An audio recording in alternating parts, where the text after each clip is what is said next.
ሻሎም ሻሎም ቤተሰብ እግዚአብሔር አምላኽ አንሐውኹም አገልጋል ሰላሐዲኔ ካብነ ክርስቶስ ዝገልጽ ትውልዲ ዓለም ለኻዊ ቤተ ክርስቲያን ስቶኮልም ስዊድን ድፍኖ መደብና እዩ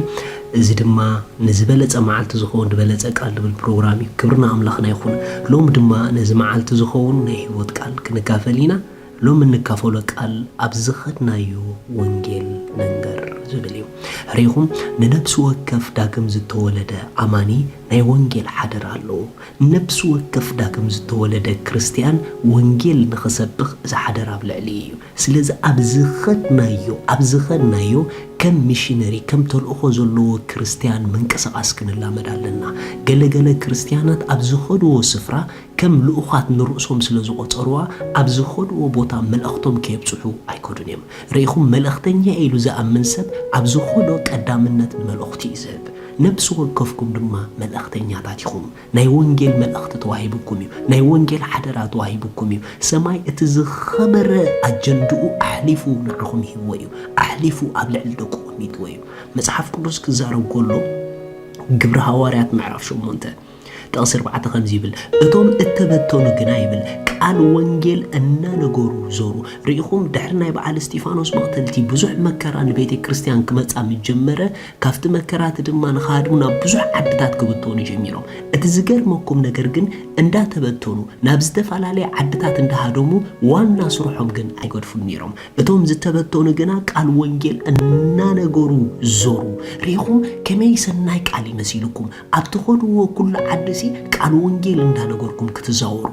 ርኢኹም ገለገለ ስጋውያን ክርስቲያን ናብ ዝኾነ ዓዲ መስኣተው ንኽዛወሩ ወላ እንተኸዱ ቀዳምነት ዝብዎ ናይ ተዓዲ ጽባቐ እዩ መልእኽቲ ለና ኢሎም ዝኣምኑ ክርስቲያን ግን ኣብ ኩሉ ምዝዋሮም ቀዳምነት ዝብዎ ነብሳት እዩ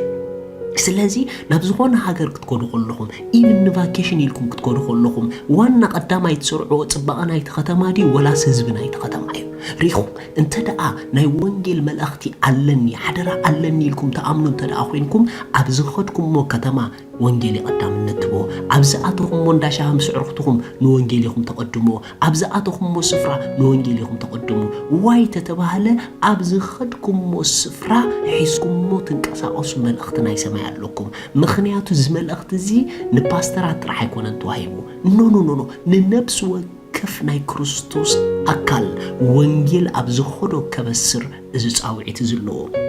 ምኽንያቱ ካልኣይ ቆሮንጦስ 5:18 ከምዚ ኢሉ ኣሎ እዚ ኩሉ እውን ኢሉ ካብቲ ባዕሉ ብክርስቶስ እተዓረቐና ኣገልግሎት ዕርቂ እውን ዝሃበና ኣምላኽ እዩ እዚ ኣገልግሎት ንኹልና ተዋሂብ እዩ እዚ ናይ ዕርቂ ኣገልግሎት ንኹልና ተዋሂብ እዩ እዚ ናይ ጽቡቕ ብስራት ናይ ጥዑም ዜና ኣገልግሎት ንኹልና ተዋሂብ እዩ ስለዚ ኣብ ዝኸድኩምሞ ስፍራ ኣበሰርቲ ናይ ወንጌል ኩኑ ኣብ ዝኣተኹምሞ ቦታ ኣበሰርቲ ናይ ወንጌል ኩኑ ምኽንያቱ እንተደኣ ናይ ወንጌል ኣብ ዝኣተኹምሞ ቦታ ኣበሰርቲ ዘይኮንኩም ነታ መንግስቲ ቀዳመይቲ ይስራዕኩማን ዘለኹም ነታ መንግስቲ እቲኣ ኮንሽስ ኣይኮንኩምን ኣቓልብኹም ናብታ መንግስቲ ኣይተወሰደን ዘሎ ምኽንያቱ እግዚኣብሔር ኣምላኽ ንፍጥረት ዘድሕነሉ ሓይሊ ኣብ ወንጌል እዩ ዘሎ ወንጌል ከዓ ምሳይን ምሳኹምን እዩ ዘሎ ስለዚ እቲ ሓይሊ ምሳይን ምሳኹምን እዩ ዘሎ ምኽንያቱ ሓይሊ ኣምላኽ ኣብ ወንጌል እዩ ዘሎ መጽሓፍ ከምኡ ኢሉ ኣሎ ክዛረብ ከሎ ሮሜ 1:16 ወንጌል ቅድም ንኣይሁድ ኢሎ ከምኡውን ንጽርዓውያን ንዝኣምን ዘበለ ኩሉ ሓይሊ ኣምላኽ ንምድሓን እሞ ብወንጌል ኣይሓፍርን እየ በወንጌል ከይተሓፍሩ ኣዕርኽትኩም በወንጌል ይላለይኹም ኣዝማድኩም በወንጌል ይፍለጥኹም ስራሕኩም በወንጌል ይፍለጥኹም ዋሬቨር ኣብ ዝኸድኩምሞ ኩሉ ስፍራ በወንጌል ተፈለጡ ምኽንያቱ ትዝለዓለ ናይ እግዚኣብሔር ሓይሊ ናይ ምድሓን ኣብ ወንጌል እዩ ዘሎ ወንጌል ኣብ ኢደይና ኣብ ኢድኩምን እዩ ዘሎ ኣብ ዝኸድኩምሞ ልኡኻት ናይ ወንጌል ኢኹም እሞ ወንጌል መንግስቲ ኣምላኽ እንዳበሰርኩም እንዳነገርኩም ተዛወሩ ኣምላኽ ሰማይ ከደንቐኩም እዩ ሻሎም